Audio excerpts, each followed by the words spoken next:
ಆತ್ಮೀಯ ವೀಕ್ಷಕರೇ, Royce and creations YouTube ಚಾನಲ್ಗೆ ನಿಮಗೆ ಸ್ವಾಗತ. ಇಂದಿನ ಈ ವಿಡಿಯೋದಲ್ಲಿ 8ನೇ ತರಗತಿಯ ದ್ವಿತೀಯ ಭಾಷೆ ಕನ್ನಡ ವಿಷಯದ 2ನೇ ಸಂಕಲನಾತ್ಮಕ ಪರೀಕ್ಷೆ ಅಂದರೆ ನಿಮ್ಮ SA2 ಪರೀಕ್ಷೆಗೆ ಬರುವಂತಹ ಪ್ರಶ್ನೆ ಪತ್ರಿಕೆಯನ್ನು ನಾವು ಈ ಒಂದು ವಿಡಿಯೋದಲ್ಲಿ ಡಿಸ್ಕಷನ್ ಮಾಡ್ತಾ ಇದ್ದೀವಿ. ಯಾರೆಲ್ಲ ಮೊದಲ ಬಾರಿ ನಮ್ಮ ಚಾನಲ್ ನೋಡ್ತಾ ಇದ್ದೀರಾ, ಸಬ್ಸ್ಕ್ರೈಬ್ ಮಾಡಿ ಹಾಗೂ ನಿಮ್ಮ ಫ್ರೆಂಡ್ಸಿಗೆ ಶೇರ್ ಮಾಡಿ. ಸೊ ಈ ಒಂದು ಮಾಡೆಲ್ ಕ್ವಶನ್ ಪೇಪರಲ್ಲಿ ಮಕ್ಕಳ ನಿಮ್ಮ ವಾರ್ಷಿಕ ಪರೀಕ್ಷೆಗೆ ಬರುವಂತಹ ಒಂದು ಮಾದರಿ ಪ್ರಶ್ನೆ ಪತ್ರಿಕೆಯನ್ನು ನಾನು ನಿಮ್ಮ ಜೊತೆ ಡಿಸ್ಕಷನ್ ಮಾಡ್ತಾ ಇದ್ದೀನಿ. ಸೊ ಹಾಗಾಗಿ ಈ ಒಂದು ವಿಡಿಯೋ ನಿಮಗೆ ಹೆಲ್ಪ್ ಆಗುತ್ತೆ ಅಂತ ಹೇಳ್ತಾ ಈ ವಿಡಿಯೋನ ಸ್ಟಾರ್ಟ್ ಮಾಡ್ತಾ ಇದ್ದೀನಿ ಮಕ್ಕಳ. 8ನೇ ತರಗತಿ ದ್ವಿತೀಯ ಭಾಷೆ ಕನ್ನಡ, ಒಟ್ಟು 50 ಅಂಕಗಳಿಗೆ ಮಕ್ಕಳ. ಫಸ್ಟ್ ಮೇನ್ ಈ ಕೆಳಗಿನ ಪ್ರಶ್ನೆಗಳಿಗೆ 4 ಪರ್ಯಾಯ ಉತ್ತರಗಳನ್ನು ಸೂಚಿಸಿದೆ. ಅವುಗಳಲ್ಲಿ ಸೂಕ್ತವಾದ ಉತ್ತರವನ್ನು ಆರಿಸಿ ಕ್ರಮಾಕ್ಷರದೊಡನೆ ಬರೆಯಿರಿ ಅಂತ ಇದೆ ಮಕ್ಕಳ. ಇಲ್ಲಿ 3 ಪ್ರಶ್ನೆಗಳಿದ್ದಾವೆ. ಮೊದಲನೇ ಪ್ರಶ್ನೆ, ಕನ್ನಡ ವರ್ಣಮಾಲೆಯಲ್ಲಿರುವ ಸ್ವರಗಳ ಸಂಖ್ಯೆ ಎಷ್ಟು? ಸೊ ಇಲ್ಲಿ 34, 2, 13, 49 ಇದೆ.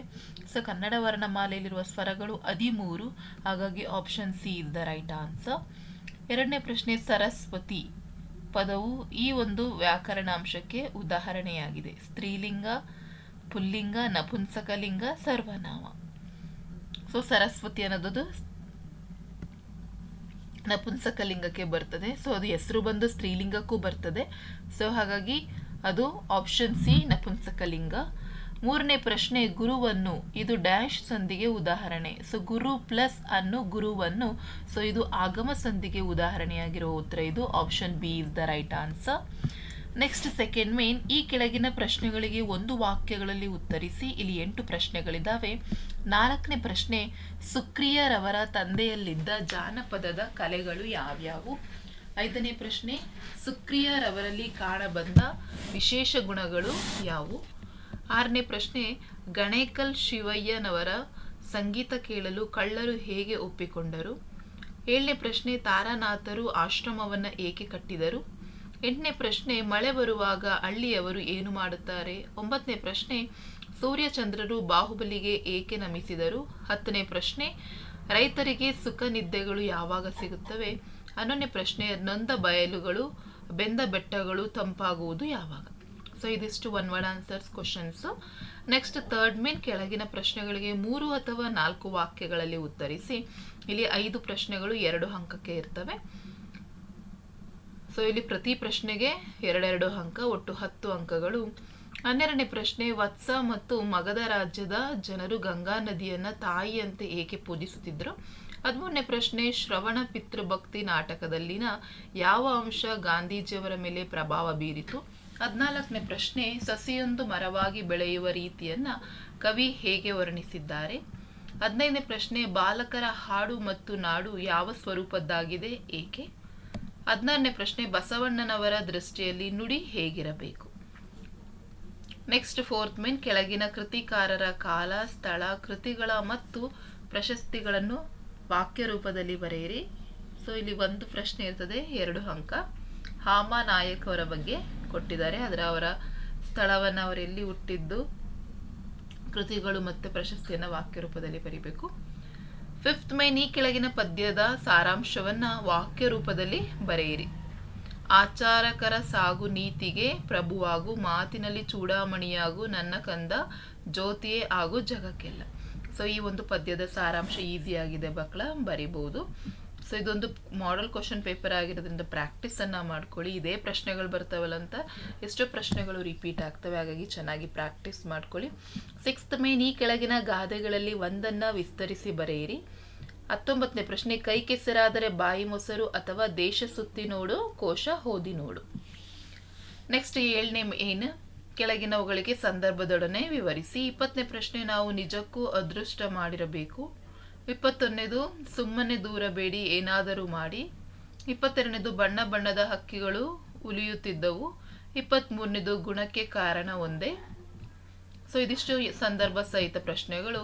ನೆಕ್ಸ್ಟ್ 8ನೇ ಮೇನಲ್ಲಿ ಕೆಳಗಿನ ಪದ್ಯ ಭಾಗವನ್ನು ಪೂರ್ಣಗೊಳಿಸಿ. ಎಲ್ಲೋ ಹುಡುಕಿದೆ ಇಲ್ಲದ ದೇವರ ಸಲ್ಲಿಂದ ನಮ್ಮೊಳಗೆ, ಅಥವಾ ಎಲ್ಲಿದೆ ನಂದನ ಅಲ್ಲಿಂದ ನಾಲಗೆ. ಸೊ ಎರಡರಲ್ಲಿ ಯಾವುದು ನಿಮಗೆ ಚೆನ್ನಾಗಿ ಬರುತ್ತೆ ಅದನ್ನು ನೀವು ಆಯ್ಕೆ ಮಾಡಿ ಬರೀರಿ ಮಕ್ಕಳ, 2 ಅಂಕ ಸಿಗ್ತದೆ.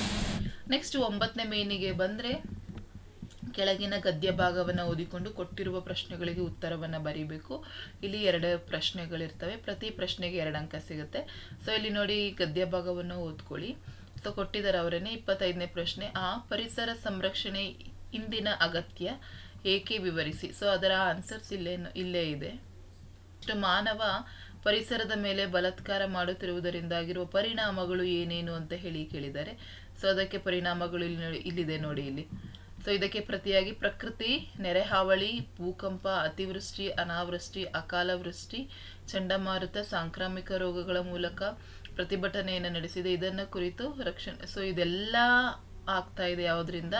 ಮಾನವನು ಪರಿಸರದ ಮೇಲೆ ದಾಳಿ ಮಾಡ್ತಾ ಇರೋದ್ರಿಂದ. ಹಾಗಾಗಿ ಆನ್ಸರ್ಸ್ ಅನ್ನು ನೋಡಿ ಇಲ್ಲೇ ಬರ್ಕೊಳ್ಳಿ, 4 ಅಂಕ ಸಿಗುತ್ತೆ. ನೆಕ್ಸ್ಟ್ 10ನೇ ಮೇನ್, ಕೆಳಗಿನ ಯಾವುದಾದರೂ ಒಂದು ವಿಷಯವನ್ನ ಕುರಿತು ಪ್ರಬಂಧವನ್ನ ಬರೆಯಿರಿ. ಇಲ್ಲಿ 4 ಅಂಕಕ್ಕೆ ಇರ್ತದೆ. ಕ್ರೀಡೆಗಳ ಮಹತ್ವ ಅಥವಾ ಕಂಪ್ಯೂಟರ್ ಶಿಕ್ಷಣದ ಉಪಯೋಗಗಳು. ಸೊ 2ರಲ್ಲಿ ಯಾವುದು ಬರುತ್ತೆ ಅದನ್ನ ಬರೀರಿ. ಫಸ್ಟ್ ನೀವು ಪೀಠಿಕೆ ಬರೆದು ತದನಂತರ ವಿಷಯ ಬೆಳವಣಿಗೆ ಬರೆದು ನೆಕ್ಸ್ಟ್ ಉಪಸಂಹಾರ, ಇದಿಷ್ಟನ್ನು ನೀವು ಕರೆಕ್ಟಾಗಿ ಬರೆದ್ರೆ ಮಕ್ಕಳ 4 ಅಂಕ ಸಿಗ್ತದೆ. ಆ್ಯಂಡ್ 11th ಮೇನಿಗೆ ಬಂದರೆ ಕೆಳಗಿನವುಗಳಲ್ಲಿ ಯಾವುದಾದ್ರೂ ಒಂದಕ್ಕೆ ಕೊಟ್ಟ ಮಾಹಿತಿಯನ್ನು ಆಧರಿಸಿ ಪತ್ರ ಬರೀರಿ. 27ನೇದು, ನಿಮ್ಮನ್ನು ಧಾರವಾಡದ ಕುಕನೂರು ಗ್ರಾಮದ ಸರ್ಕಾರಿ ಪ್ರೌಢಶಾಲೆಯಲ್ಲಿ ಓದುತ್ತಿರುವ ರಮೇಶ್ ಅಥವಾ ರಾಣಿ ಎಂದು ಭಾವಿಸಿಕೊಂಡು ನಿಮ್ಮ ಊರಿನ ಬೀದಿ ದೀಪಗಳನ್ನು ಸರಿಪಡಿಸುವಂತೆ ಕೋರಿ ನಿಮ್ಮ ಗ್ರಾಮದ ಗ್ರಾಮ ಪಂಚಾಯಿತಿ ಅಧ್ಯಕ್ಷರಿಗೆ ಒಂದು ಪತ್ರ ಬರೆಯಿರಿ. ಅಥವಾ ನಿಮ್ಮನ್ನ ಬೆಳಗಾವಿಯ ತರಳುಬಾಳು ಪ್ರೌಢಶಾಲೆಯಲ್ಲಿ ಓದುತ್ತಿರುವ ರಾಧಾಕೃಷ್ಣ ಅಥವಾ ರುಕ್ಮಿಣಿ ಎಂದು ಭಾವಿಸಿಕೊಂಡು ನಿನ್ನ ಹುಟ್ಟು ಹಬ್ಬಕ್ಕೆ ಆಗಮಿಸುವಂತೆ ಕೋರಿ ದಾವಣಗೆರೆಯ ಕೋಟೆ ಬೀದಿಯಲ್ಲಿ ವಾಸವಾಗಿರುವ ನಿಮ್ಮ ದೊಡ್ಡಪ್ಪನಿಗೆ ಒಂದು ಪತ್ರವನ್ನು ಬರೆಯಿರಿ. ಸೊ 2 ರೀತಿಯ ಪತ್ರಗಳನ್ನು ಕೊಟ್ಟಿದ್ದಾರೆ ಮಕ್ಕಳ. ಸೊ ಪ್ಯಾಟ್ರನ್ ಅನ್ನ ಕಲ್ತ್ಕೊಂಡಿರ್ಬೇಕು. ವೈಯಕ್ತಿಕ ಪತ್ರವನ್ನ ಹೆಚ್ಚಾಗಿ ಆಯ್ಕೆ ಮಾಡ್ಕೊಳ್ಳಿ, ಯಾಕೆಂದ್ರೆ ಅದು ಸೇಮ್ ಪ್ಯಾಟ್ರನ್ಸ್ ಆಲ್ಮೋಸ್ಟ್ ಎಲ್ಲರ ತಂದೆಗೆ, ತಾಯಿಗೆ, ಗೆಳತಿಗೆ, ಯಾರಿಗೆ ಕೊಟ್ಟರು ಸೇಮ್ ಇರುತ್ತೆ. ಹಾಗಾಗಿ ಅದನ್ನ ಪ್ರಾಕ್ಟೀಸ್ ಮಾಡ್ಕೊಳ್ಳಿ. ಸೊ ಇದಿಷ್ಟು ನಿಮಗೆ ಒಂದು ಮಾಡೆಲ್ ಕ್ವಶನ್ ಪೇಪರ್ ಆಗಿರುತ್ತೆ ಮಕ್ಕಳ. ಸೊ ಆದರೆ ನಮ್ಮ ಮುಂದಿನ ಪ್ರಶ್ನೆ ಪತ್ರಿಕೆಯಲ್ಲಿ ನಿಮಗೆ ಆನ್ಸರ್ಸ್ ಅನ್ನ ಮಾಡ್ತೀನಿ ಅಂತ ಹೇಳ್ತಾ ಈ ವಿಡಿಯೋನ ಇಲ್ಲಿಗೆ ಎಂಡ್ ಮಾಡ್ತಾ ಇದ್ದೀನಿ ಮಕ್ಕಳ. ಹೆಚ್ಚಿನ ವಿಡಿಯೋಗಾಗಿ ರಾಯ್ಸನ್ ಕ್ರಿಯೇಷನ್ಸ್ ಯೂಟ್ಯೂಬ್ ಚಾನೆಲ್ ಅನ್ನು ಸಬ್ಸ್ಕ್ರೈಬ್ ಮಾಡಿ.